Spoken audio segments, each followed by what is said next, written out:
Dearest, gentle listeners, you are listening to the Ladies Bridgerton, the talk of the ton.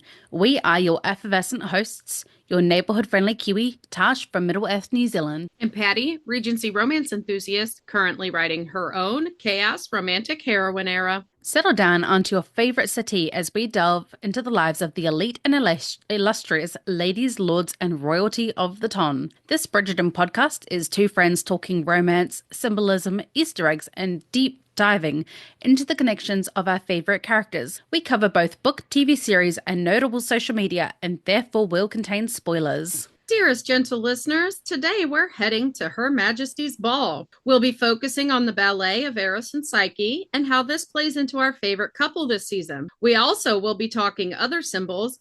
And what was Colin truly pondering that took 5+ hours before getting to the ball for the very last dance? Now we must make haste into today's episode.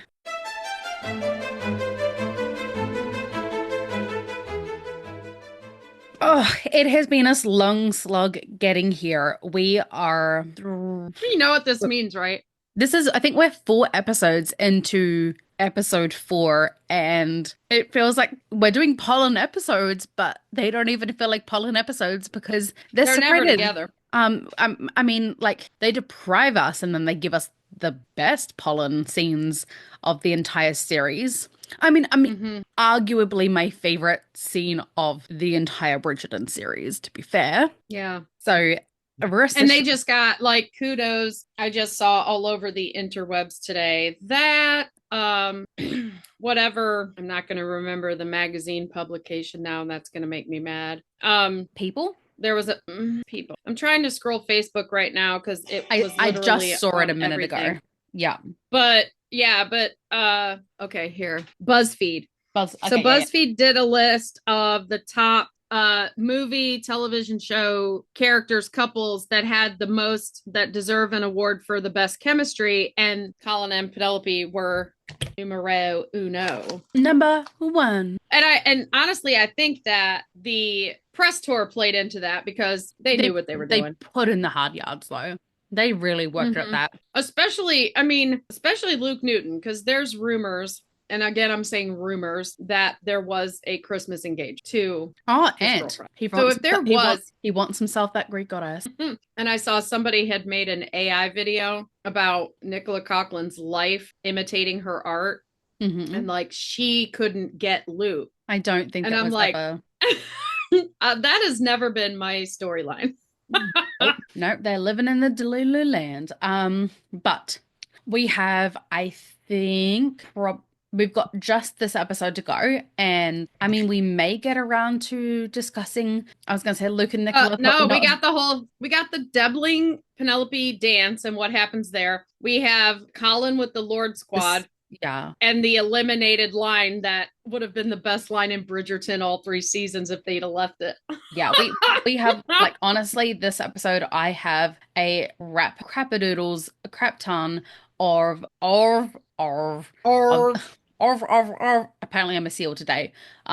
We're terrible echolalians. That's what we are. You say something, I repeat it. I say something, you repeat it. And then we repeat it several times. We do it every episode. There's some word that we're like, it's me every time. Window. I'm the problem, it's me. I do it too. I repeat like your last word of a sentence so many times. I know. Like, because I'm thinking the same thing and I end up, it sounds like I'm repeating you, but yes, a lot of times, like the way you say something, I'll repeat it because I have to. Because I really do have echolalia. Yeah. But I have done plentiful of research onto this episode. And then after that, we will be diving back into the wonderful life that is Polin. These are Polin-centric, so it's still done in the Polin. It's definitely not side stories. It is Polin. They're just not together. So today we are going to be looking at... It was their moving on era. It was their moving on era, yeah. We're in their moving on era. It wasn't a very successful era, if I'm honest. No. So today we are looking at the Eros and Psyche ballet. And for those who haven't listened to episode 1 before I joined with Patty, Eros and Psyche are another Greek myth, and Eros is obviously the god Cupid, as most people know him as. And if you look closely at the two ballet dancers, the male dancer who is in a state of undress, as the old couple would put it. I think it was actually Lord Fuller who said that, wasn't it? Lord and Lady Fuller, because that's how Lady Yeah, Lord Tilly. and Lady uh, Fuller. Yeah. yeah, so Lord Fuller describes him in quite the state of undress, and but if you look at his back, he actually has golden wings painted on his back to help us allude to the fact that this is an Eros and Psyche ballet. And not only that, but also the fact that there are a million different kind of what do you call them, like things to kind of little symbols in the show to show us that this is an Eros and Psyche ballet. All of the Well, and the patrons at painting on the floor. with the painting on the floor and the patrons who are attending the ball are all wearing Greek inspired pieces in their hair and their jewelry and whatnot. The whole of this is very Greek themed. And then we've got the Mhm. painting on the floor, which is Eros and it's a very famous image of Eros and Psyche. And then so then I thought, because when I originally, so my brain short circuited as to which part I wanted to dig into first. When I first did this, the Eros and Psyche episode, I thought that the Queen was representing Venus or Aphrodite, but I was wrong. And that is actually representing Portia, and the Mhm. Queen is representing Zeus, Zeus. which, And that's how we became friends. yes, it is. Because I was like, I think she's Zeus. Yes, which very much so. So it pans in to the Queen slash Zeus in the story, and Aphrodite slash Venus is the one who's very much holding them apart. And that harkens back to our last episode where Portia says the line, "If you will not be smart, I will be for you." That Mhm. is the entire line that we need to know, that she is She's Venus. Aphrodite. She is keeping them apart. So in the story, Mhm. Aphrodite did not, she hated Psyche for her beauty. She was extremely jealous of her for the attention that she got. And that kind of not, doesn't make sense with Penelope. Like, Portia doesn't hate her for the attention. It's that she steals that attention and takes it for herself. This isn't Penelope's win. This is my win. Penelope is just Yeah, all eyes came, on our Penelope just came nuptials. from me. Like, and it's all about Portia. It's got nothing to do with Penelope, realistically. She's Mhm. just the vessel in which Portia is using to get her attention. Well, and to be honest, Portia, they show it through Portia and they show it to an extreme, but that is really how parents treated their kids. Like, Mhm. they had children to continue their Legacy. way of life. Like, you had to have an heir to keep your title. You didn't want your family to die out. You didn't want some unknown person who didn't deserve it to get your title. Yeah. And the girls were all like, oh, we could have them marry well, and we could gain connections or get more land or have an alliance with the royal family from another country. You know what I mean? Mhm. So Portia very much looked at her daughters as an extension of herself, and how maneuvering on the marriage mart would better her position, because her own choices, if they were her choices, because we don't know her story yet. But I do feel like her conversation with Penelope, she could have chosen a love match, but she chose a secure match. And then it turned out not to give her security at all. And I think she's jealous of Penelope for actually having love, because she didn't get it for herself. Your sound's gone. Thanks. I cleared Were my you throat. on mute? I was. I cleared my throat. So I put it on mute Let and then I me forgot. and then I choke on an M&M. Let me clear my throat. That's what I was trying to do, and I choked on an M&M. Changes the title to the episode Patty Dies. Right? Or It as I would really lick melted chocolate chips off my finger, because it would really fit into the y'all, symbolism of life and death here, Patty. it would. So Cherry blossom stuff. yeah, so I have so much symbolism that I honestly don't even know where to start digging into all of this. So Well, let's just start Eros and Psyche, because the ballet starts before you see the queen's hair anyway. So yeah, okay. So let's start with Eros and Psyche. So let's zoom down. Actually, because I've already done the Eros and Psyche episode so deeply, I didn't actually put many just notes. look through your notes and see if there's anything new. Anything new, like that we've noticed since that episode. Because that was Well, June. yes, but all that parts is past episode 4. So we will redo the Eros and Psyche episode encompassing past season 4. So that's why I don't have Well, and really I'm any just going to notes. say this, and I know we could fit it into side stories, but I'm including Penelope here. So the only thing I'm going to add to the Eros and Psyche ballet, because it's Eros and Psyche, it's this great Greek love story, blah, blah, blah, blah, blah. So the people that are truly moved by it are the people that are the true romantics, right? Like we have Penelope who held her breath. Yes. She did not take a breath till it was over. And as I was looking at CapCut to try and count the swans for you, I saw an image and noticed something else. The scene, and we know that Alice is very moved by it. Danbury seems very moved by it. The queen is more interested in getting her people together. Well, but then on the other side, if you look at the queen, actually, she has a moment there where she seems like she is, and then she shuts it down. No, I have a job to do. I have a love match to set up, or I have a advantageous match to set up.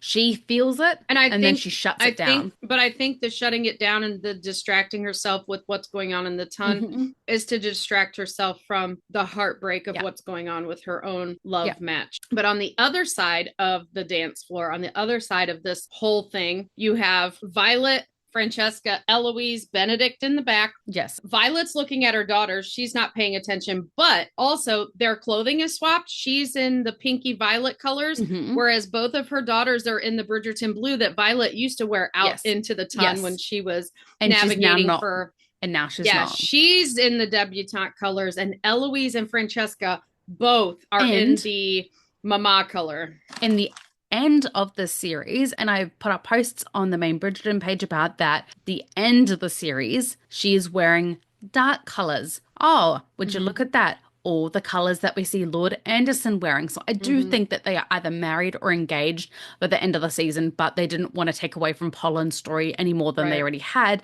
So it will be a part of next season.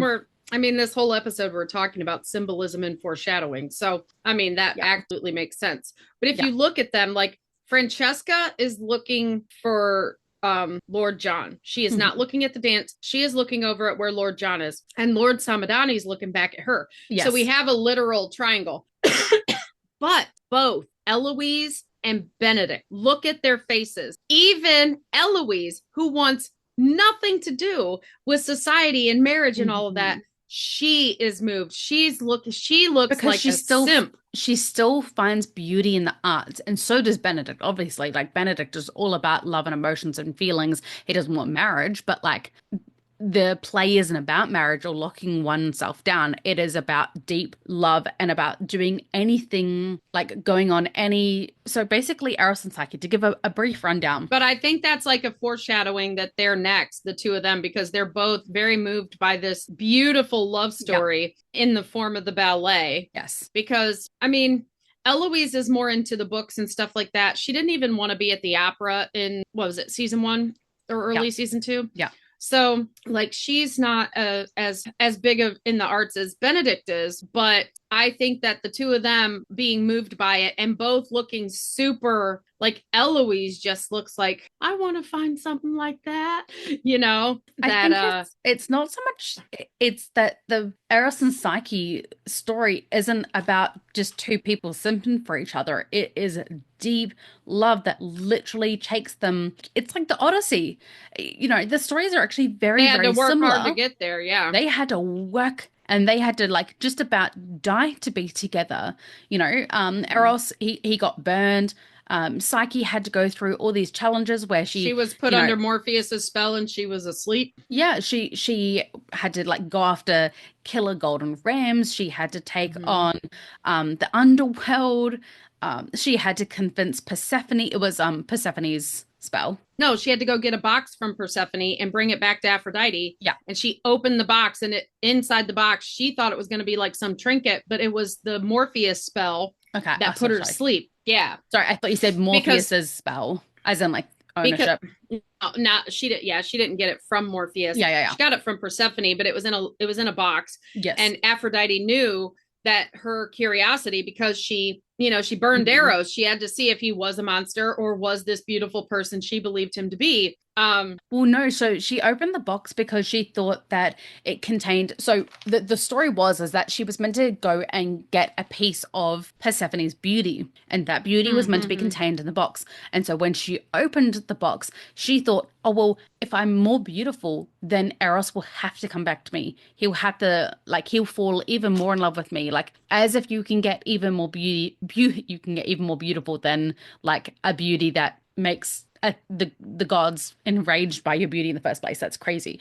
But in her mind, she Mm-hmm. thought, well, if I'm more beautiful, then maybe he'll come back to me. And so she opens it up. Obviously, it was a trap. She fell for it, hook, line, and sinker. And Yeah, but then, I mean, if you think about women's insecurities, yeah, very beautiful women can still be insecure and think if I change myself a little bit, if I make myself more beautiful, if he'll I'm come skinnier, back. if I have bigger boobs, I have, Mm. bigger butt, if I have, a I mean, smaller waist. we've had very beautiful women in the arts do things to their faces and everything, and even men do things to their Ariana. faces due to insecurity. So, Yeah, so the story of Eros and Psyche is like they have gone on these huge, great, like life-altering kind of challenges in order to be together. It isn't just a simple I fell in love with you, you fell in love with me, let's be happy together. There's treachery, they have betrayal from both sides of their family. His mother locks him away and is trying to separate them when they had a fight. Psyche then has to go through all these like crazy trials, but secretly gets help from some of the gods along the way because there's always gods interfering in other gods. And is that not like the true sign of a family, like interfering in each other's business and like sneaking behind, the scenes? that's true in a lot of relationships. Yeah. I mean, you have your friend groups, especially if you date someone and your friends intermingle, like you both claim a Stephen and person. Stephen and I come from the same friend group. Right. Yeah. We had similar friends, like, yeah, so there's definite interference, or and even like you go to a person who knows the both of you for advice, but they're giving advice that's based on their perspective, and you Hmm. don't think, I mean, when you're young you don't think about that. Yeah. Like, this person has their own dating experience, their own relationship experience they've had, and they're bringing their advice to you from their place of I, sc- insecurity or I scratched my back and I forgot that even though uh, it's turning to tan, it's still burnt. from this end it sounded like you snapped on it, Nice. like your dress snapped on it. Nah, I scratched it and I was like, ugh. This is my problem because my Greek skin, even if I do get burnt, it turns to tan the next day, but my skin is still very Hurts. much damaged and it still hurts. I've told you my worst sunburn story. It was actually me and Smaug together. Both of us were Yeah. lobster. I had to drive top. Well, I mean, I couldn't wear a bra, couldn't wear my swimsuit, couldn't wear a shirt. I hurt so bad. I just wasn't Still really, put sunblock on a cloudy day if you can say that your skin color is clear. it was a cloudy day. I do not Mm-hmm. have clear skin. I have very olivey skin that has a very good seasoned tan going on right now. And this is New Zealand. We have zero ozone layer. Like we're absolutely stuffed. We just burn like no one's business. Like no matter how tan you are. I've got cousins who are unlike me. I'm only half Greek. My cousins are full Greek Cypriot. And they still burn. And they're like, twice the depth of color of me. Like they're brown, legitimately brown, and they still burn in the sun. And I say my skin is clear because I am so fair. You can see my veins everywhere, like across my chest, Yeah, thinking like of my it, arms. maybe don't visit me in spring or summer because even on cold days you will burn. Yep. I need to get back onto this point. So I'm going to play a little bit of the quartet because I actually did some research on the guy The who song orchestrated, composed. composed, thank you, composed, not that bit. Just cut this bit out. Was it are you playing the original, or was it redone? It was made for this episode. And I think we'll just have this on in the background a little bit as we talk through some of it. This is where, like, while it's playing, we get to see the swan. And I think they're trying to, like, pull all these different features together to show us that they are interconnected. But that song is just, like, to me, absolutely spectacular. It was composed by, if I can go into my Shazam, a guy. So it's called Sequence 3. by a guy named Peter Gregson, and he composed a lot of things, but he said he used like the same people for one, two, three, four, or whatever, because he said like it is meant to be an amalgamation of people coming together who you work with really well. And he said the whole piece that he created is all about communication, which is interesting because that is very much like a theme of this season. That's Communication what is key. that's what we said, that Colin and Penelope's only lacking was communication. If they would have Yes. just spoken their feelings or spoken exactly Yeah. what they were thinking, we would have had two weddings in season one. Well, and that's the problem with what Eros and Psyche went through as well. Psyche, she had her sisters feeding her these fears that her husband was a monster, and instead of communicating with him, she instead went behind and broke a promise to him. Colin, instead of communicating with Penelope, said something, not that he was aware that she heard it, but Colin said something that kind of broke her spirit and thought, okay, well, that's the end of that dream, that pipe dream. That's done. And she buried that. And then we come into the season and he had that chance. He was standing there. Debling is asking her to go dance. That was the moment. That was his moment. You either speak up, and he didn't. And that was But if we think about all of the trials and tribulations that Psyche and Eros went through, and we think about that communication, we can go back to season one, because I believe that Colin had a specific plan for Marina, and he did not let Penelope in on that plan. Penelope realizing, having a name put to her feelings by Marina, because she was young, so having her feelings called out by Marina and realizing what they are, she stopped talking. And yes, she was upset, but she stopped talking when Colin said he was leaving the next morning to travel. Yes. What if she would have continued her sentence? Yeah. Penelope was so used to being ignored and rejected that she just assumes that it would be. She took that as a rejection. And the same with Colin, because when she denied dancing with him, which is a P.S. I'm engaged kind of secret language back then, a lady could not deny you a dance unless she was engaged or believed to be soon engaged. And she told him she had just come from the dance floor, and he actually full head turn looking for a dude, right? So when she said, no, I'm all danced out, and she booked it, he took that as a rejection. I love that anyone else would have heard Penelope, like knowing that no one ever dances with her, they would have taken that as she's just trying to save face. But Colin is so in love with her that he believed her. He's like, of course everyone wants to dance with Penelope. Because he didn't make it look good and just turn a little bit. He full turned looking at the dance floor. Where is this dude who's this dude that I've got to take down? Who do I gotta beat up?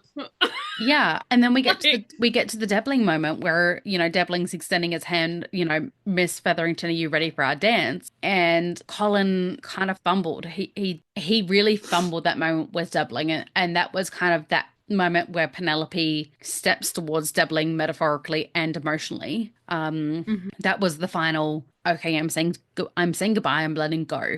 That was that final holding on to hope moment for her. And I mean, she does still hold on to like the slightest tendrils of hope that he'll save her from a practical match. But I don't think it's ever because she believes that he loves her. I think it's just that she hopes, a pipe dream, As a woman who very much has a smidgen of hope every single day, no matter how much you ever say, and this is legit, like this is my most vulnerable moment, like even being in that this is what everybody said I was supposed to be looking for relationship, and especially when it started being really sour, you don't know how many times I was just like, just show up at my doorstep, just show up on my doorstep, I will walk away, like just show up, just come to me. Like I can't go to you, I can't reach out, whatever, just show up. And so there's always that little smidgen of hope, even when you are at the point where you should be hopeless. Those of us with our really, really romantic little hearts, never, there's always that teeny tiny It's almost like, when your guilty pleasure comfort song by the band everybody goes, "Oh, you like them?" comes on and you're like jamming to it and loving it, but secretly you're ashamed. It's that kind of feeling. Like this pop up of hope happens and you're like, you get giddy for a second and then you're like, can't let anybody know about that. Like you get that moment of shame for even feeling it. And that's how My I feel like Penelope was at the ball dancing with Debling and looking off like, please just show up, Colin, and save me, to the point where he actually waits till the very last minute. I think part of her anger is him ruining what she thinks is her only shot, but also like, You of made me, course you waited yeah, till the you last made me go freaking through minute. this. You made Yeah. me go through this. You put my feelings through the ring, but she's not looking at Debbling through any of this play. Mm. So before we get into that part, anyway, let's dig into the symbolism. So during this play, it kind of zooms in on probably one of the most spectacular hair pieces that we have ever seen outside of RuPaul's Drag Race. Because let me tell you, RuPaul's Drag Race has some crazy impressive wigs. And this is something that I can almost guarantee you that wig will be borrowed by a drag queen in some future episode. I can almost guarantee it. It is probably one of the most impressive, like, moving pieces of hair art that I have ever seen. I'm just trying to remember who it was created by. I just had her name. Because it was under the guise of Emma, the hair and makeup lady, but I can't remember who actually made it. If I go, Erica. It wasn't. I don't think it was created by this girl, but she was the one that kind of said, "This Constructed is it. what we want. This is, So Erica, Ockfit. She's the Okay, hair. sorry, Erica, if we just butchered that. Ockfist. I know it's a Dutch kind of name, and Yeah. that is not a language that I have any phonological Well, awareness of. and before you get into the symbolism, I just want to point out that Fabergé, the dude who created the Fabergé egg, wasn't even born until like 1842 or something like that. Yeah, so the whole wig was designed, the main part of it was the inside is meant to symbolize a Fabergé egg, which was a sign of opulence, and it was gifted the tradition started in 1882 with a Russian, he wasn't a king, was it a king? Maybe it was an oligarchy. Yeah, a Russian opulent person. He started gifting it to his wife, and then they kind of started this tradition of gifting it back and forth. And they were these, crazy intricate designs. So if you actually look on the inside, there's like a whole painting going on the inside of that wig. I mean, I know it's really easy to just get distracted by the beautiful swans dancing their little dance. They're doing their own Eros and Psyche ballad moving through the water. And so it was meant to be a sign of opulence, but the picture in the background is of a scene with a cherry blossom tree. What I didn't realize, because there's so many moving parts and there's so many really beautiful, intricate details of this wig, I never realized that. I saw there was crystals on the front of it, but if you actually look up the image, and we will post the image in our Facebook group, Hold the on day that one sec. these beautiful crystals that we can see at the front of the wig, and they kind of they're so beautiful that they reflect the Yeah. prisms of light through into the inside of the Fabergé egg. But what I never realized is if you actually go and look at that picture in closer detail, those aren't just randomly placed crystals. It is a cherry blossom tree. And there's a cherry blossom tree on the inside of the Fabergé egg. So obviously that is a very specific choice that they have made. In Japan, cherry blossoms or sakura have a special word meaning, and it's hanami, and hanami means to enjoy something that is fleeting. And it kind of gives me the vibes of the carriage scene where Penelope thinks, I'm going to enjoy this fleeting moment because it is fleeting.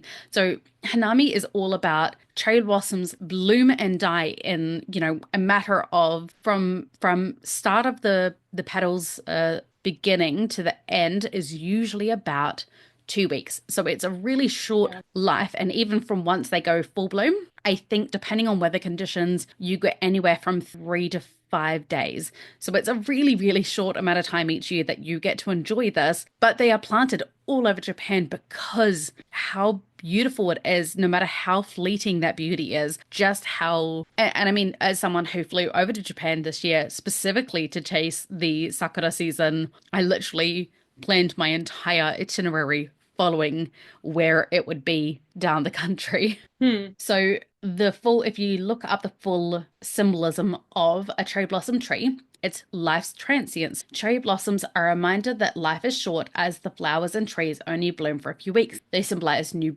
beginnings. They symbolize the mark and arrival of spring and the promise of a new life, which is what Penelope is about to walk into. Honor and courage. This one's a little bit darker for those. Cherry blossoms symbolize the short but colorful life of the samurai and were also used as an emblem by the kamikaze pilots during World War II. It also symbolizes connection Yeah. with I kind of think that fits Penelope still because she's we kamikazing her life know, right now. no, well, yeah. But she's also about to be out of her warrior era, as we know, a very popular theme of 2024 is, women, especially those who are in usually toxic relationship where they're literally doing all the mental and emotional and all that labor. We have to move into our masculine to be able to do that for survival. And Penelope's definitely been in her masculine. She's been in her warrior era, and it's been, I mean, she's still relatively young, and it's been fleeting, but we know, and all these beautiful symbols, swans, beautiful, cherry blossoms, beautiful meanings, but it's all like, and I still say the swan is really Colin, but I know the hairdresser said Penelope, but I think she is the peacock, and we have both the peacock and the swan on the wedding cake. So I think he's actually swan, since he mentioned the swans in season 2, or mentioned the ducks. Like he can't even recognize. Well, the reason I think it's opposite is because there's the whole term peacocking, which is very much what he is doing Oh, this he did that at the season. beginning. Hmm. But the peacocks throughout the season, the only peacocks we see in season 3 are white. Mm. They're the rare ones. They're Hmm. not the ones that the white peacocks didn't like peacock because they didn't have and we see the peacock eyes all over the queen's dress, which Yeah, is like she's putting all eyes in the ton out yeah. looking for Whistledown. But I still think like he had to go through his ugly duckling into a swan, like his transformation, and her wigs just tells me like, he's still kind of in the dark, still figuring it out, but that cherry blossom is like the decision making process is a fleeting, like Hmm. Penelope's about to be in her feminine era. Like her warrior era will not last much longer. Well, and that's interesting because the last two symbols of cherry blossoms is connection with nature. Cherry blossoms encourage people to slow down and connect with nature. Nature is fleeting. Enjoy it while it's around, especially those who ever want to see the Great Barrier Reef. Go and do it now because it is sadly fleeing. I did that for my honeymoon Because actually. humans are really parasites. Yeah. Yeah, I can definitely attest to the fact that the Great Barrier Reef is retreating very fast because I did my honeymoon on the Great Barrier Reef specifically so I could spend it scuba diving and enjoying the reef, and there wasn't a whole lot of enjoyment because it was very sad. Yeah, And I watch cruise videos. I love cruising. mhm, When I'm not cruising, I am watching people go on cruises on YouTube. mhm. Like I almost watch that more than I watch television. And I see them like snorkel and scuba dive and stuff. And it's just not the same as like ones you saw back in the day with like Yeah, Jacques Cousteau, or yeah. it's just not the same. Well, and then we still have hope though, because the last symbolism is hope and renewal. I love that there are people out there who are now giving coral reef transplants. I've been watching this guy who's got he's like growing new coral and transplanting it onto the reef to try and bring life back to it. And I love that for as many people as there are trying to destroy, there The are ones. Debling of the Debling of the barrier reef. Don't, don't. It's not a lost cause, please. Don't jinx him like that. Don't do us dirty like that. Us But Australians I have mean to have that. hope. Well, there was legit is it the white rhino, or Hmm. I mean Yep. they legit got down to like the Adam and Eve, Or like the yeah. last two, and they put them into captivity, and they were actually able to bring it back. There's a few species that, conservationists Hmm. now, they weren't doing that in Jade. 1815. They weren't saving Jade. nothing. They weren't saving anything in 1815. But now, they understand they've got to protect them, because there are people out there that just want to kill something because they get to say they killed it. Imagine the ego it takes to think, I want to be the person that wipes a species from the face of existence. Yep. Or the But person that thinks this animal that's been on the earth for millions of years and it's about to be extinct, I'm going to actively eradicate one more. Like, I don't understand a human and that could think that the way. people that are doing it are usually affluent enough to actually help that animal, but instead they choose to hunt. Anyway, let's not, because I will get on my soapbox about this. Swans. And I'll have the black helicopters over my house. Let's talk swans. So, let's now talk about the swans in this little hairpiece, and it's not little, it's humongous. It must have weighed an incredible amount. I can't She imagine. said it was surprisingly light. I know, but like Golda Rochevelle said it was actually pretty surprisingly light. light for how big it is, but I'm sure it was still like you'd be so paranoid about turning your head the wrong way and it come crashing down because it would just be an incredible amount of work to fix it, I would imagine. So the swan is the symbol of grace, peace, tranquility, and most importantly, love. This is the reason why it is sacred to Aphrodite, the goddess of love. Swans mate for life and are hence often seen in pairs, which we look for in a partner. So I was trying to figure out how many swans were in, and I do wonder whether this kind of, because they're really in the scene featuring Penelope Two. and Francesca. True. And well, we can still put that together because the two swans in the front are beak to beak. Like they're very close together and they're facing each other. And the two swans in the back, when I looked at CapCut, they're back away from the front two. So the front two and the back two actually create a triangle. That's why I thought there was only three. I didn't see the one because it was so far in the back to the left. Well, I mean, so the back two are not John? facing each other and they are far from each other. There is a distance. So that could be John and Francesca at the moment. And I mean, they do mate for life. It's just not a very long life. Sorry, John. And I think, Colin and Penn had already, I mean, not mated in terms of the mirror scene, but like they were fated and mated childhood. Like there was always an affinity. And it kind of plays into what Debling says in the scene that is about to transpire. Swans are often seen as a symbol of love and fidelity because they mate for life. Not Colin. Debling tells Penelope, I cannot marry you in good faith, knowing that your affections are elsewhere because the chances of you still holding that affection after we are married is too high. And the risk of fidelity going elsewhere is too high. Also. And I want to call out Anne in the tree, like when we were talking about the tree post, and this made me think of it because talking about mating for life and seeing a person for who they truly are and loving them for who they truly are. I had made a comment on her tree, the one she had shared that wasn't her original work where she redid it. Because they had Marina with the sunflower tree. And I had said that it made me realize that Marina was using the fact that she believed Colin had feelings too against him by dressing up in the same colors as Penelope and everything. And then trying to be Anne his sunshine. Said, there is one Anne said something about have one son. Anne said something about, and the sunflowers always follow the sun like all day long.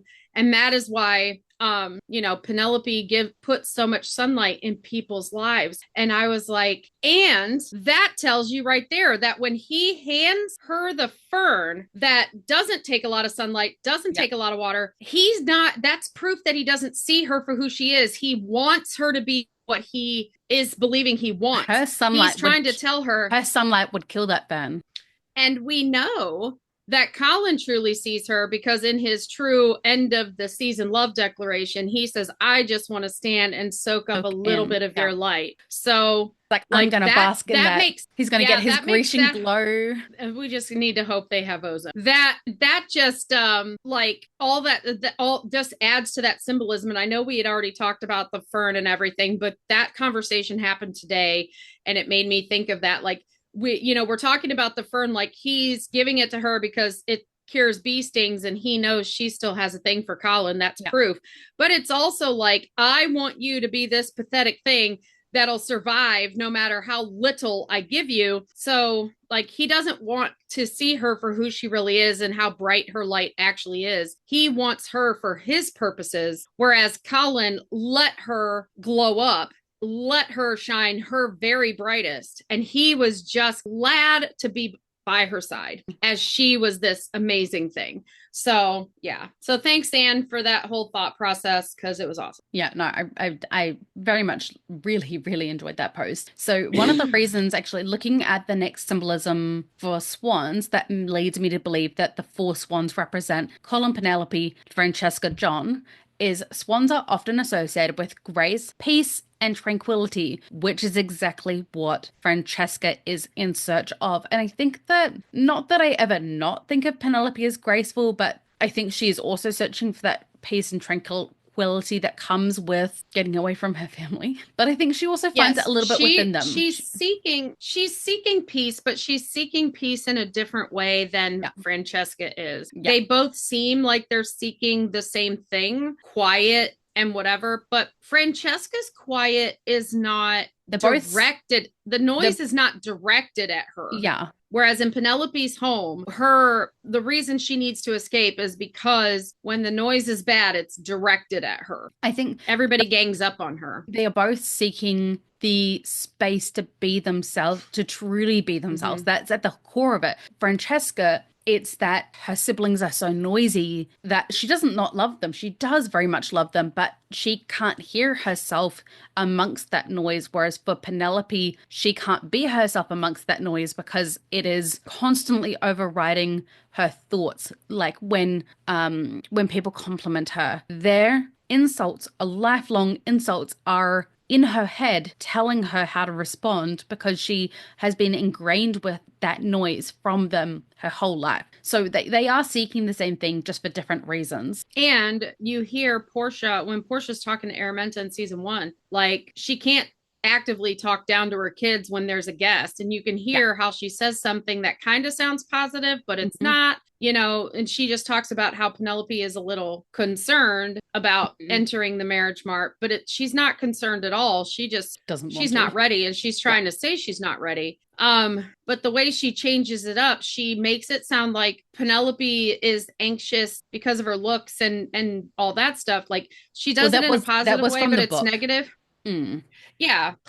And it's even in the book too. Things are said in a positive way, but they're still negative. Like when she's questioning him, like Penelope, It and was, she's still like, yeah. "Are you sure you don't mean It, Felicity?" it it Like, was the same moment from me in that podcast episode. I was talking about short circuiting, like cannot fathom short circuiting.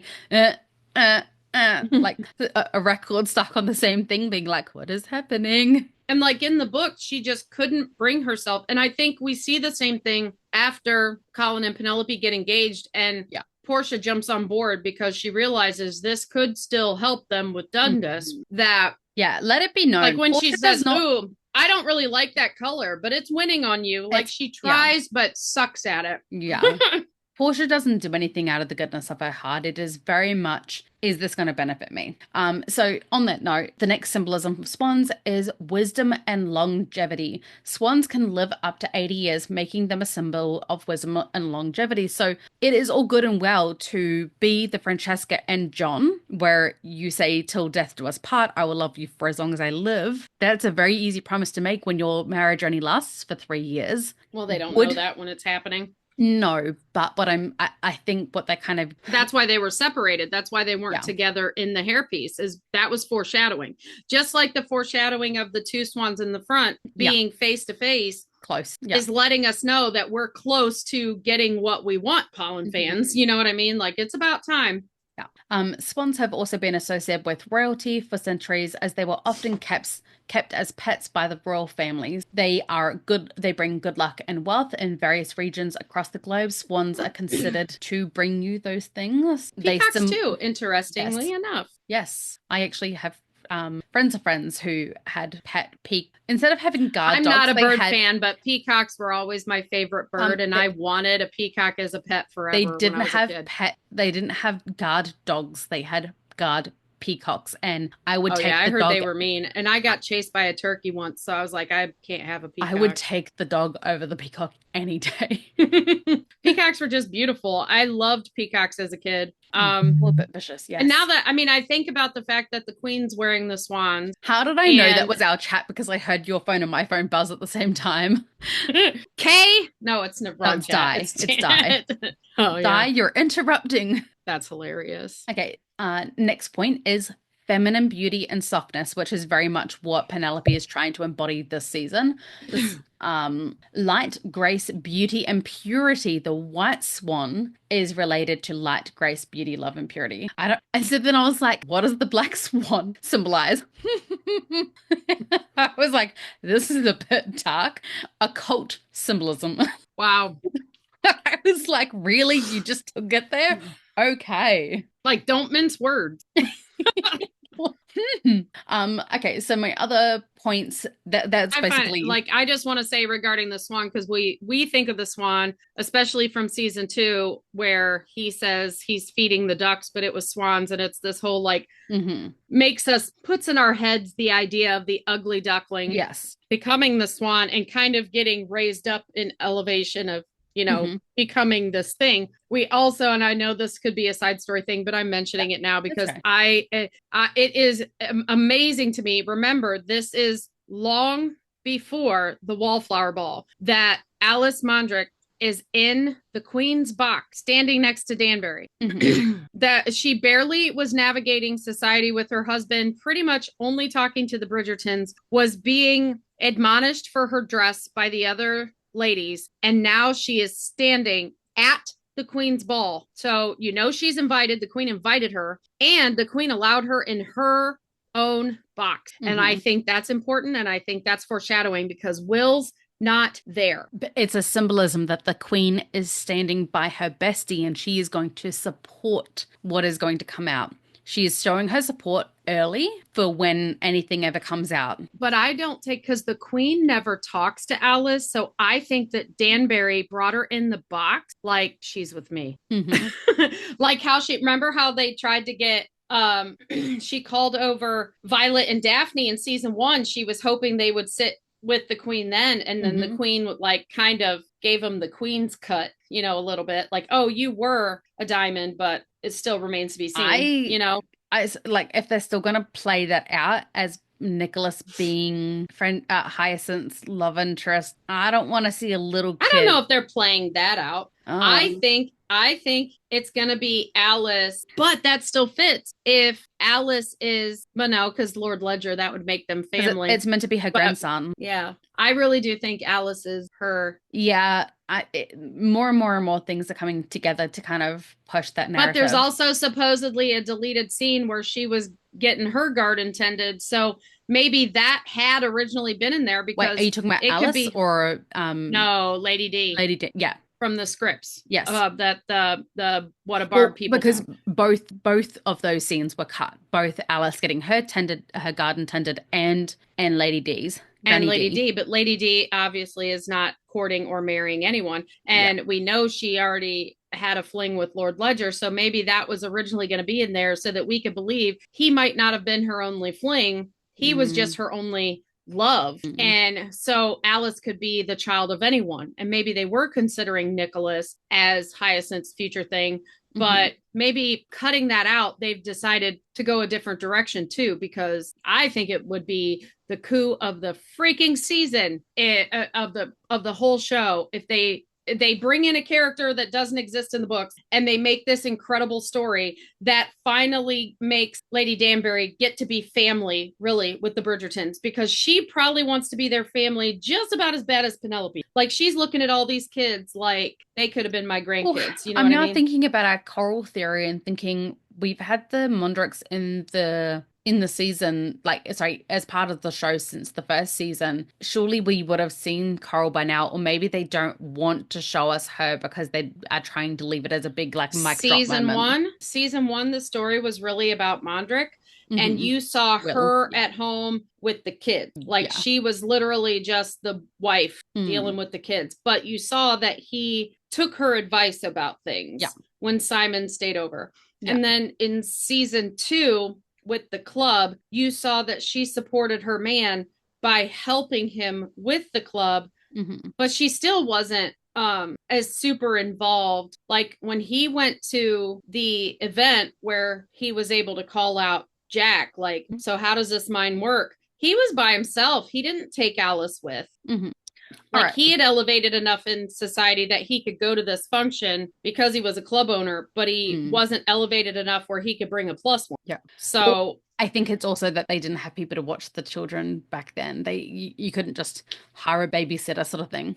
Nicholas was old enough to deliver papers, as we saw from these other kids. So Mm. parents left their kids at home, like, hey, neighbor, my kids are over here. And back then they had more of a community where the neighbors would. Like one of Yeah. my favorite shows that I'm really sad that it got canceled, but it got canceled so they can make Downton Abbey. So I forgive them because really British TV, you can only make so many period dramas because it costs a lot of money. It was called Lark Rise to Candleford, and it has like the town, and then because it's an old fashioned estate, there is a lord, Hmm. and the whole town is his estate, and the it revolves around this woman who is the first female postmaster for the mail, and she had grown up in town, but she was not rich, and she was the daughter of the postmaster.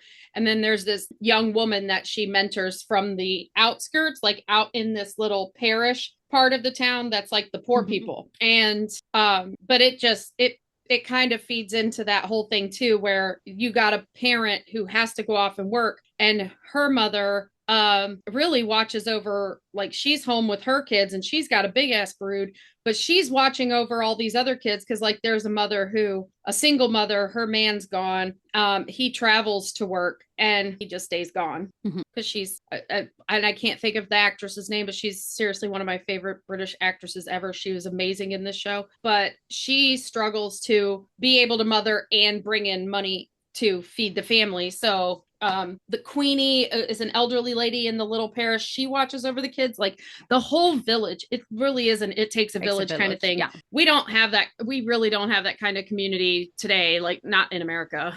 Like No. you would never leave the house and go to your neighbor and say, hey, I got to run to the store. I mean, my son's old enough to be home alone, but, say like Cameron's home alone. I'm just going to be gone for 10 minutes. And your neighbor would kind of check. I, But I mean, like they would do that kind of yeah. stuff back Yeah. then. Like even in my grandparents' time, they like when my parents left us and they were going shopping, shoe shopping, whatever, where we lived, you had to 30-45 minutes to get anywhere to buy stuff. And they would call the neighbor down the road and they would say, we're leaving, the kids are home alone, they know to leave the door locked, and can you just call?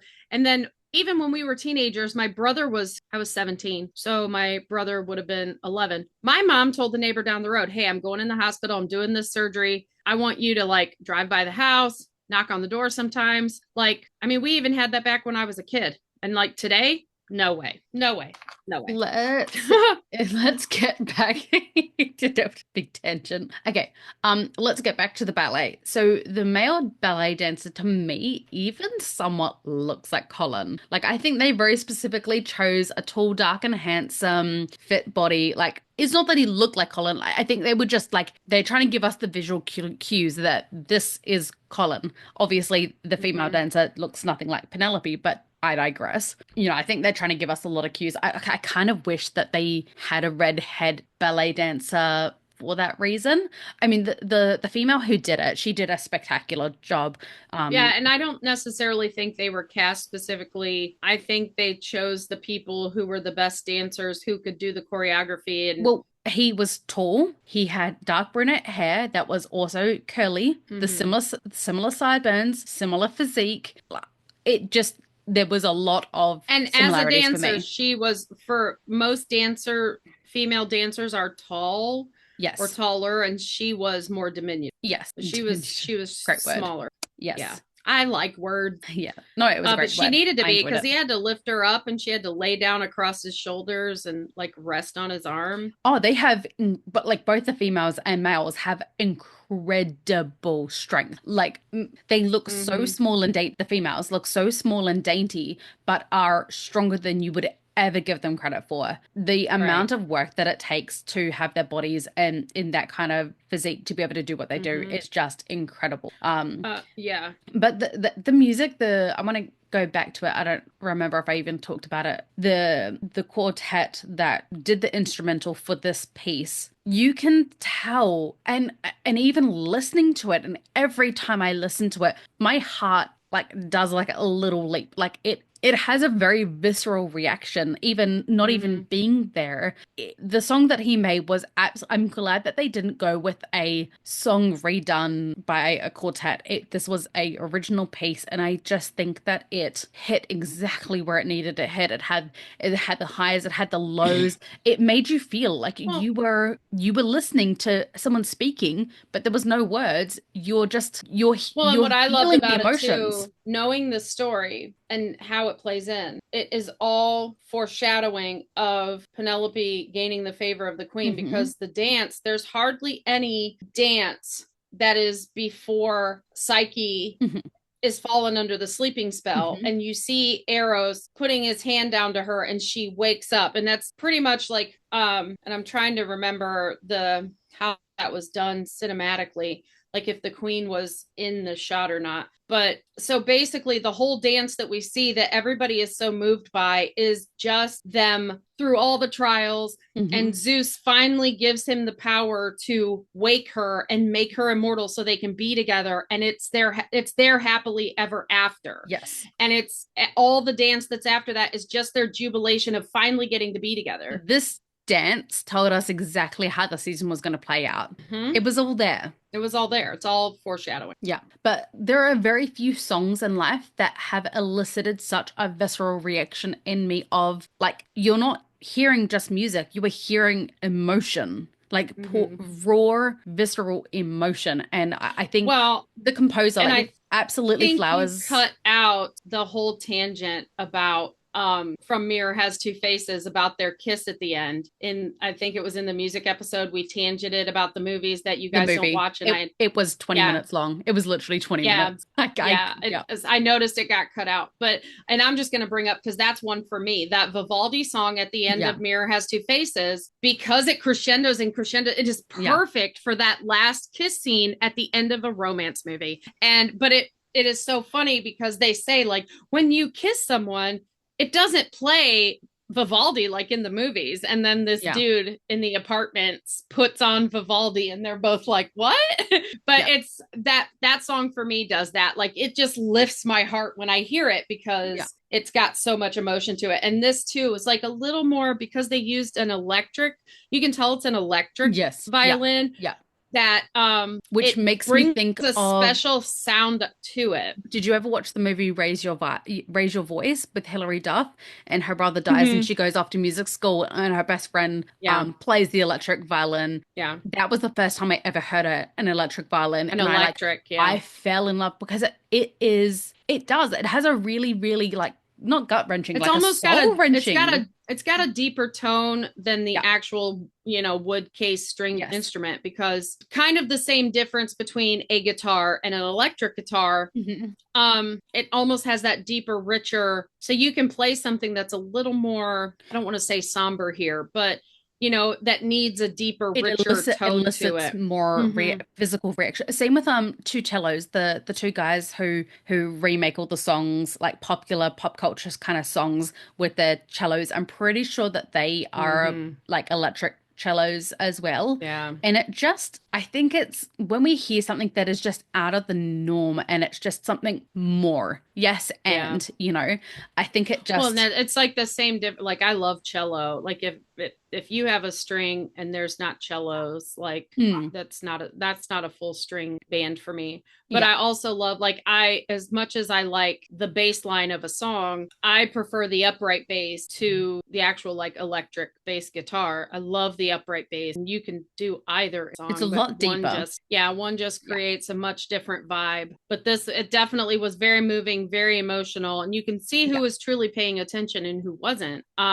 And just it ended so perfectly, and this is their happily ever after, and Penelope is Hmm. wanting her Well, happily ever after so much that she just intakes her breath at the end. So Like she had been holding her breath. that is exactly what my notes say. It pans to Penelope, who is looking viscerally upset by this ballet. You like it's not that she's just enjoying it and oh that's beautiful and oh that's so sad or she's sad for Yeah. She's herself. like, Like that's what I want. That's she's what I want. it Yeah. is like she's going through mourning whilst, watching this ballet because it is all about deep connection and Mm-hmm. overcoming and love, True love. something Yeah. that she is about to give up for And she security. watched Eros save Psyche. And You just up told to me. this point, still, she is wanting Colin to save her. Well, ironically, in your pronunciation, I've just realized the way that because I say Eros, you say Eros. Sounds like arrows, Cupid's bow Yeah. and arrows.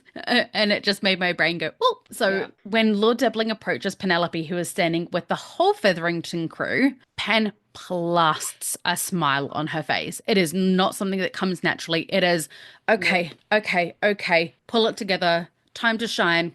Here's Penelope Debling, ready to serve. She's not a willing participant. She's putting on a mask. And she does the typical trauma response, like, she's had deep feelings and now she has to like change gears and she has to be the strong person again. And she immediately goes into sarcastic humor because Portia says, are you here to steal her away for a dance? Yes, And he goes, do you like, I would, I'd like to take a space on your card. And she goes, well, I have plenty of spaces. plenty of Yeah, spaces. In I have a fact, space. Plenty, in fact. Yeah. plenty, in So she fact. does the sarcastic Putting herself humor down. bit, Yeah. and it's very self-deprecating, and she's back in that like lacking confidence. Like Eh, this is all I This is can't my get what only I offer. want. This is my only I, offer. You are my only offer. yeah, I'm not good enough for what I want, so I will take what I can get. Well, and then I clock something else that I had never noticed prior to this watch because I'm always paying attention to Portia, Penelope, and Devling. Debling, But Prudence. Penelope is standing with her whole family. Prudence looks visibly annoyed. And then Dankworth is like, Mm-hmm. what, why is my wife annoyed? Do I need to defend my wife? Like, what's happening? I don't Yeah. understand. Prudence's face, she looks like she smelled three different kinds of shit.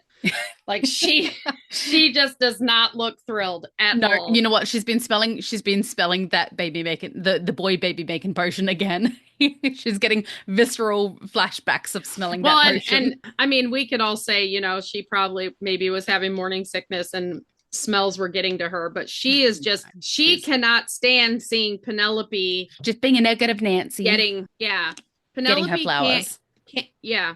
She's so jealous. And that's what Portia created though. Like it took Prudence so long to even say something kind Hmm. because that is the atmosphere Portia created in her home. She pitted her daughters against each other. And it was nothing to do with not wanting Penelope to be happy. It was not wanting Penelope to overshine her marriage because, like, this was her season to shine. I have a handsome husband. Do you think that she would have had the Mm-hmm. same amount of pride if she had married the sweet soul of Mr.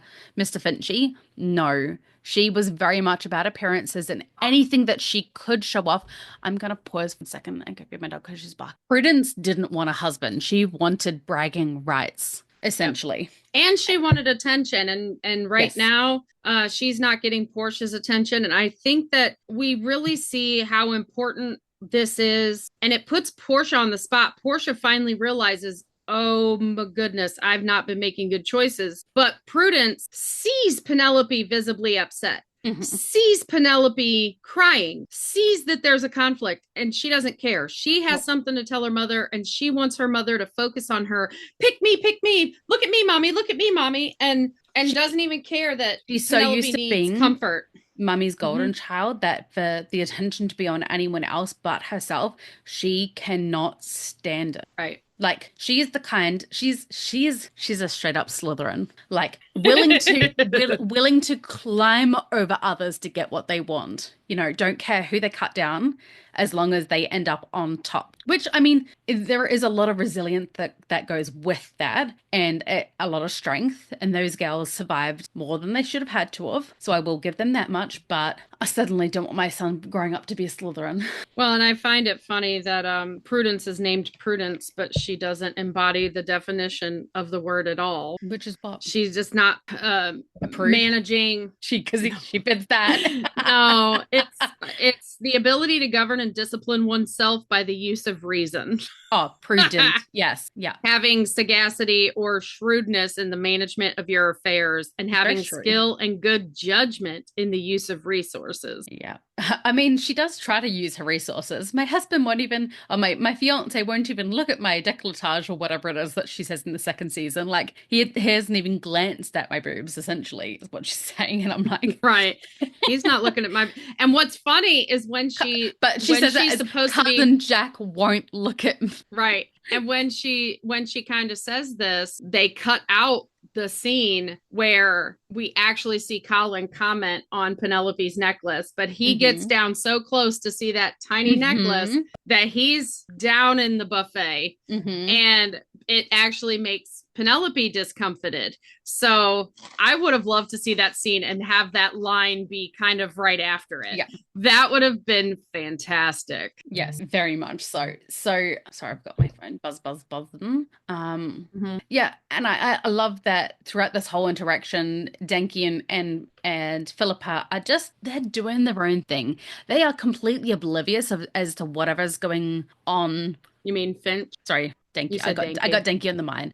Finchy. Yeah, Denki's looking at Prudence like, who do I gotta beat up? Well, you know what though? Like, I do love that all he's concerned about is his wife. He is actually a very good husband. He supports her. Like, he's there through it all. And I will say, a lot of people wanted to call Colin the simp and to call Colin the beta in this season, but he's not.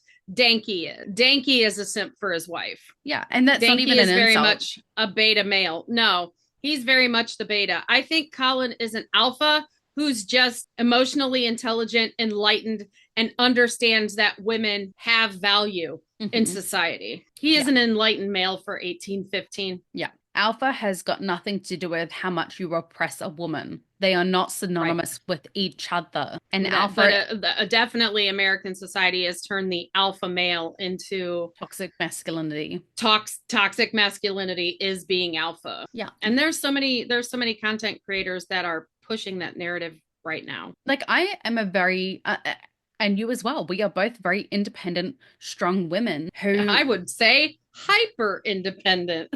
On my end. Like, I'm never going to be told what to do. I mean, like, Sivat and I, we make decisions together, but if he sat there and tried to boss me around in life, that would go down faster than his house would. You'd be burning that house to the ground. Well, and I'm like, I view it like, because I'm very hyper independent. Like, I have always prided myself, like, if I go to the grocery store and I purposely use plastic so that I can have handles, and I will carry every bag in one trip into my house. Like, I will, like, I had to stop doing it because I get RSI in my fingers, and I'd get inside and they'd be so swollen and like achy that I couldn't use them. So I will still like cut off circulation to my arms, no problem, but I try not to put too much weight on my hands. Too much in my hands, yeah. Yeah. And also because I'm usually giving Ezra small items to carry inside, but then following him, hoping like, please don't drop that, please don't drop that, please don't smash that glass of oil that cost me that much money. Well, and like, having a conversation with my son, it's like, you know, he's about at the age where he could and should be moving out. And, you know, what we're going through that whole process of what does that look like? But he's, you know, he'll try and say like, but Mom, how are you going to get the house? Because I usually have him now. Like, I got me almost kid in my house. Yeah, he can bring in the groceries. I'm like, I'll bring in the groceries. I'll get me a little wagon. Like, I piece it all out how I'm going to do it. And I won't have to, I don't need help. I am allowing you to do this. You don't understand. Like, this is not a, I can't do it. I want you to feel part of things. So I'm allowing you to do it because this gal, she don't need no one. She don't need no help. So, Yes. And speaking of, hyper independent women who don't need no one, Pen is completely unable to meet Debling's eyes. Like during this mhm. interaction where, she's meant to be like playing the debutante and playing it coy.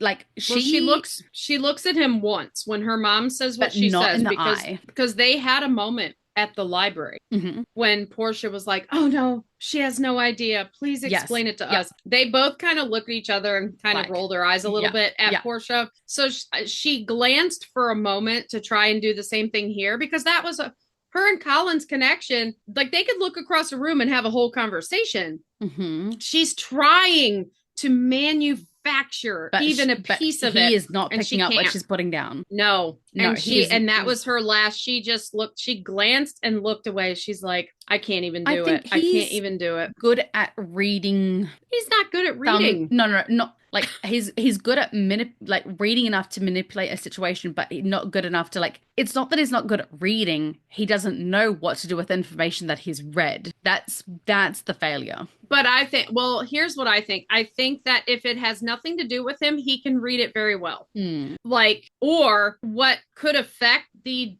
delusional outcome he has, because again, I believe he's a covert narcissist. Hmm. He has a delusion of a life of the way he wants it, the wife a way he wants it, and he is not going to deviate from that.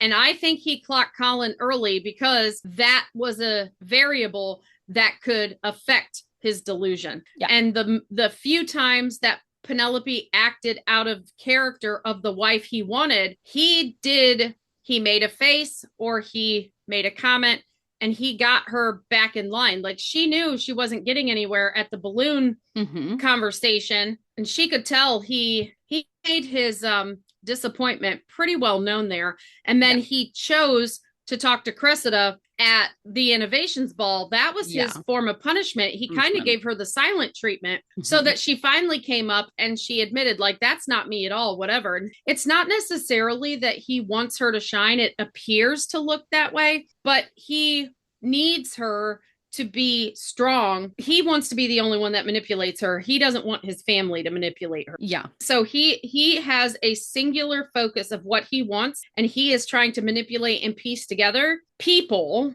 autonomous people, to fall into the line of the story he wants. Yeah. Yep. I'll And agree with that. so Colin is an anomaly that he can't control. So he's got to isolate Pen. Like he physically steps between her and Colin at the library. Yes. Are you looking for somebody?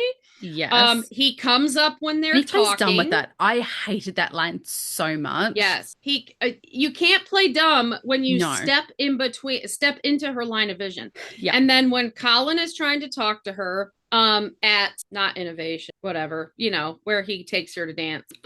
Maybe that was anyways, when he interrupts their conversation, which is a faux pas. Like he again puts himself between her and Colin. So it really amazes me that, but he's probably just tired of seeing Pen looking for someone, for him actually allowing Colin to interrupt the dance, because he has stepped between them for so long, for him to actually step away. But I think he finally figured out, like, if he doesn't let them talk and let this get figured out, gonna make a bigger scene and it's gonna be an embarrassment. Yeah. And he doesn't like a scene and he feels embarrassed already. So I think he retreat. And I think the only reason he dances with Cressida is because it's going to allow him to save some face. It's gonna allow him to stay in the circle close enough to like figure out what's going on. So before we go into that part, I think in today's episode we've still got just enough time that I think we can squeeze in Colin's study scene, and then in our future episodes we will go back to the ballet where we do watch Debling and Penelope dance. Colin interrupt, and it's all the magic happens. It's coming.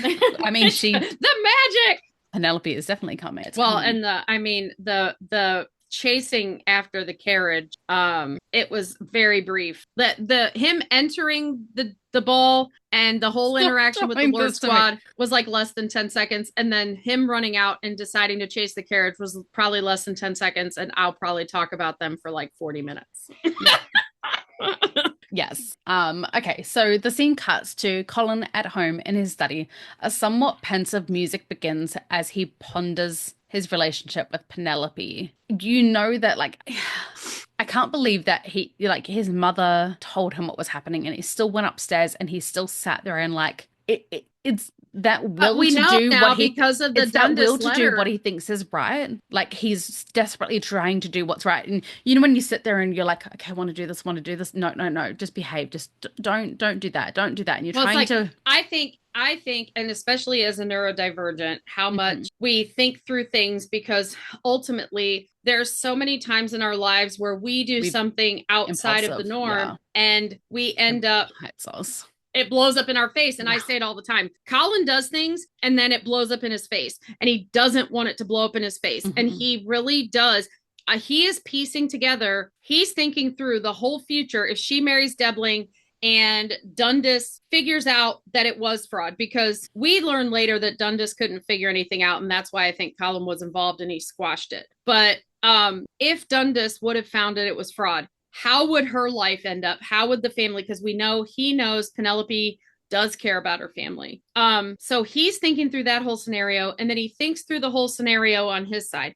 And I think this moment is actually what feeds into the conversation he's going to have with Benedict in season 4 during the fencing scene, Yeah. because here he's like, it doesn't Well, matter. I I love her. I I'm think going to it's give her my love, and my family will back me up and back her up because she will now be a Bridgerton. I think And it's he's thinking through, can I live with the consequences of doing this yeah, if it goes yeah, either way? Can I live with her cutting me out of her life and having no contact? Like if I make a fool of myself, Debling and they get married, Debling is not going to let me within a, Debling one. wasn't anyway. He kept stepping between them. Debling was never No, going to but I'm let them sit saying in a drawing room together. no, but once he goes away, he would still have Yeah, staff that would make sure that maintain they like yeah were he separated. yeah he can't So be invited to the house. He if can't show up ever. he's thinking through, okay, if I go there and she says no, I don't just lose Penelope as a potential love interest. Well,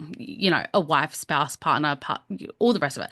Yeah, I'm losing her entirely. I will have no contact with her. The only information that I will get of her will be snippets from Eloise and my mother for the Eloise. rest of my life. And Yep, Eloise and Penelope aren't even friends at this moment. So talking right now. so am I going to be cut off? I will know like only what Lady Whistledown writes about her. That is going to be my entire connection to And the woman I funny love. that Lady Whistledown never seems to write about Penelope. No. So he's thinking through both, not just that scenario, because he doesn't know for certain that Penelope loves him. He only knows his feelings for certain. Yeah. And But then that's why what he thinks about is what he thinks about, because that's the moment that tells him, but what if she does? yeah. And so then he's got the flip side of what if she does and she accepts my proposal and she rejects Debling? Is the Ton going to make, or what happens if I'm too late? If I get there and she's already Mm-hmm. engaged to him and now she's got to break this engagement. And yes, a woman was allowed to break an engagement back then, but to break an engagement to a lord for a lesser man would a Man, hundred yeah. percent be a scandal because he's just a Scandal. man. He's just Colin. He's not Lord Colin. Yeah. He is not Lord And the Bridgerton. assumption with the scandal already out that they spent time alone, Hmm. if she chose, if the engagement already happened and she broke it for Colin, everyone is going to assume she And found it's out she was pregnant. especially for the fact that they do actually have a baby in Yeah, very quick succession after being married. right. That Um, scandal would still follow yeah. them. It'd So be the he had a it, he it would be the Trowbridge 2.0. yeah, there definitely is a lot The of things that he irony. has to piece through and think through, but ultimately reason loses to love. Like he Yes. knows that as if he and Penelope can be together and they both love each other, Hmm. that I mean they already have such a strong foundation as it is. And Yes. I think he took what his mother said and he took what she said the night before, because now that she's had this conversation with him, he realizes that she had given him the go ahead. She Yes. knew what he was talking about. So they're, even though their conversation wasn't direct, they had literally two separate She is saying, conversations going go on. get your girl. She's saying, go get your girl. She's saying, I know you want her. I believe she wants you. You are wasting time. And I think that the lamp light going out, which was very much symbolism of, This, hey, dude, you're running out of time. it's I now or never. think Yeah. that, yeah, I think to him that was his like, Your light I is don't want to going live. out. You're Yeah, I about to don't want to lose your live in the light. dark. Yeah. I don't want to live in the dark. I'm going, because you see how quickly like he gets up when that Yes. happens. Yeah. Like, I'm doing this. She is my light. And And yeah. I almost wish he would have shown up a little bit disheveled to the ball, not so perfectly coiffed. Like he even took more time because he dolled himself up. You know what I'm saying? Like, Gotta I make wish he myself, would. gotta make myself beautiful, beautiful, my I mean, queen. I don't want him to be creepy. Like, I'm giving a story away here that's not mine, but like my best friend was dating someone, actually live-in dating, like they'd been together for quite some time, and she did ladies night every Thursday.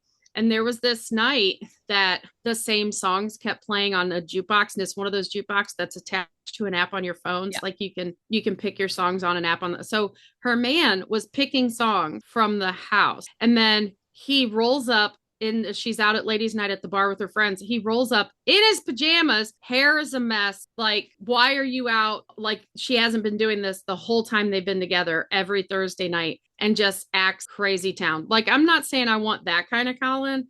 Like, I don't want creepy, icky, crazy showing up in his pajamas, This but wasn't possessive Colin. This was no, in love Colin.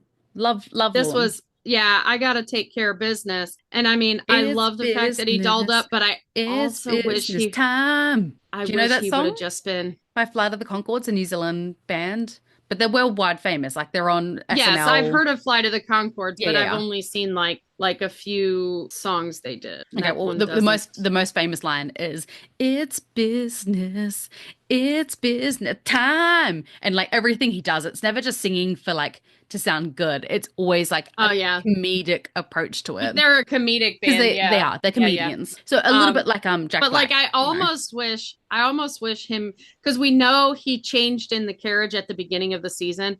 So I almost wish we would have had some indication that he changed or put something on while he was driving there. Like, if he was buttoning up his vest or something, getting Hmm. out, instead of just tugging it into Yeah, place. yeah, Like, yeah, yeah, I would have loved something like that, to where you could see there was an actual hurry, like he's yeah. running out of time. Yeah, no, I definitely agree with that one. So, but like before that point, like obviously the moments that he chooses to recollect when he's thinking of Penelope is moments of deep connection with them. He wasn't like thinking back to their first kiss. It was the moments of connection up until that point. You know, they had a whole Well, and lifetime. yeah, he only thought of, like, it wasn't a montage. It was just that moment in the study. He's in the study, and a lot of people on in the groups when the season first aired was like, he thought of the study scene because he was in the study. Mm, But I think that he it's too thought of the simplified. study scene because in every scene of the season up until that point, and even the previous seasons, because I almost wish there had been kind of a montage where he would have seen interactions from a different perspective, Hmm. now that he was thinking, maybe she does like me, maybe she could. My mom seems to think so. Hmm. Like the conversation at the botched wedding, or and how she looked when he said, you care about me, you'll Well, never forsake me. my perspective But of it. Sorry, you finish your thing. but the reason he chose that scene, and we know this from the audio description, is because yes, she wanted his hand so that she could tend to him and nurse him because he'd cut himself, and he reluctantly gave it to her because he was embarrassed and ashamed for letting his anger out. But in that moment, after she had doctored his hand, he took that moment to test the waters, and he closed his hand, and she kept the connection to the point where they're now just holding hands, and they both have that look. And she actually, it broke the connection, but it was still something very vulnerable and Deepened, yeah. intimate. Like, she was complimenting something very intimate about him. Hmm. So I think he thought of that moment because that was his nugget of hope. Well, Like, if she didn't like me, if she didn't have these feelings for me too, she would have been affronted. She would have, and so he's looking at it different, because they both did jump up, but really he jumped because he was mhm. ashamed she had seen his writing. So he's remembering that now from a different perspective, and like, oh, Well, I think she very was holding much my hand. not only that, but Penelope is finally holding my gaze. It was almost like her holding his gaze, because we talked about this in our very, very earliest episodes. We talked about season one, season two, Mm-hmm. about him trying to hold her gaze and her always breaking Her that looking connection away. and looking away. And now Well, she he's, had to. well, and yes, but she But I mean, could have just broken the they're rules. gender swapped, they're role swapped. But So I mean, like he's not thinking of she has to look away from me so that people don't gossip. Like, yeah, he's thinking he she's looking was, away. Yeah. Well, for her, she wasn't doing it, I think, for that reason. I think she was looking away as in, don't let him see how much I care. I feel for him. yes. But in this moment, I think he's looking back and he's seeing this through almost a third party perspective, and he's seeing she's looking back at me. She is seeing me. She wasn't just looking at a person. She was looking at me. She was seeing me Yeah. for me. And it kind of goes back to that conversation that he's just had with his mother about, not letting the armor rust, letting people see the real him, his sensitivities, all of that. And he realizes that, like, he has always seen himself through Penelope's eyes, and that is the version of himself that he likes the most. And this was a moment that Well, she was seeing him for the first time in a way mm-hmm, that no one else ever had. No one else had ever brought up his writing, or the fact mm-hmm. that it wasn't just a hobby, it was something that he was amazing at or passionate about, and how that passion ignited her own passions and interests in those countries because of the way that he talked about them. And he's thinking through all these things, and that's why I think this moment is the moment that he chooses to look back upon. Well, and I'm going back to the hand thing too, because I think the fact that she didn't break the connection and she continued holding his hand, I think that is what plays into why we see them, especially him, reach for her hand so much. Because when he is unsure about her, when he's unsure what she's thinking, he reaches for her hand. And most people say he reaches for her hand anyway. And I don't think it's an anyway thing. I think that is now his test. When Mhm. he is unsure of Penelope and he starts getting insecure, and just like her at the wedding, Mhm. standing in front of everybody, she's insecure. She reaches for his hand. That has become their way of saying, we're still good. I got Yeah. you. Yeah. I'm mad at you, but I love you. Yeah. I'm upset right now, but I love you. And that hand connection, the holding hands from that study scene forward, because he realized in that moment she probably does have feelings for me, or she could. And when she announces them in She the carriage to might. him, And that's enough for me. yeah. And when she says it in the carriage that she does, and he realizes he was right, that connection meant something. Yeah. That because and it even they start utilizing it right away, because she pauses. She's afraid to go into Bridgerton house after Hmm. midnight, and he turns and he's like, "Come on, here's my hand. We got this. We're connected." And she's still in panic mode, as we see with the way the cinematography was. But for him, holding her hand makes him more secure in their connection. And because he came to the realization, I mean, at the time he was like, maybe that's what gave him hope. But once he realized it was true, that became his litmus test for everything after that. If Yeah. I'm like, even after the Modis, they cleared the air, they had their stuff, but they had to separate, and he knew they couldn't continue what they were doing. He still took her hand, Hmm. and he held her hand all the way to the carriage, because he knew he couldn't get in the carriage with her because he would not be able to control himself. But he wanted her to know they were good. He wanted her to know, we're connected, we are fine. That's what the hand holding is. And it all stems from that, because he wasn't sure, he became sure. And so he knows that if he and Penelope hold hands and it feels the same, it's the same. Yeah, and I think very much that moment was the Pivotal. realize it was really pivotal, because it was a realization of, this gives me enough hope to do what I need to do to see if I Mm-hmm. can salvage this. And he realizes he cannot allow her to marry Debling, and not in a possessive way, if she feels Mm-mm. the same as him. If she feels the same as him, they can overcome anything. It does not matter about Dundas. It does not matter about the scandal that will follow them. None of that matters, if only she loves him the way that he loves her. Because if that love is real, you can overcome anything. Yeah. And I Well, and think I think even that even scene if was he important lost, too, because think about what she read. It wasn't necessarily, she didn't read the spicy side. He didn't know that. yeah. She read the side about connection. And he, Mm, as a reader, as a writer, he probably realizes she couldn't have been reading it all that long, that she would have, and we always read left to right, mhm. right? So he knows she at least if she did get to the spicy stuff, it didn't turn her away. And if she didn't, she was all about it. And it was about connection. And then she held his hand like that. Like, I think there was so much there. Like, that just galvanized him. I think it was a lot of what I was writing was about Penelope and oh my God, she's an astute and incredibly intelligent reader. What if she realizes that what I was writing is about her and she doesn't feel the same and she's not talking about it and she's not bringing it up? Oh my Lord, have I just like make this awkward? I think there was a little bit of that going on. He didn't name names, so that's okay. No, but she is astute enough. But what he doesn't realize is that no matter how astute that she could ever be, there is no amount of astuteness that would overcome her deep insecurities. And that particular, he was actually writing about a connection with another woman. And I think in that moment, he was like, I don't want Penelope thinking I've been with another. Yeah. I want her to think I'm pure and chaste and innocent, just like her, you know? And so I think there's a bit of that too. I think it was, he doesn't want to appear to be a rake. I don't think it's about the innocence. I think it's for him, he doesn't want her to ever think it takes away from what he feels for her and the connection that they have in the physical connection time.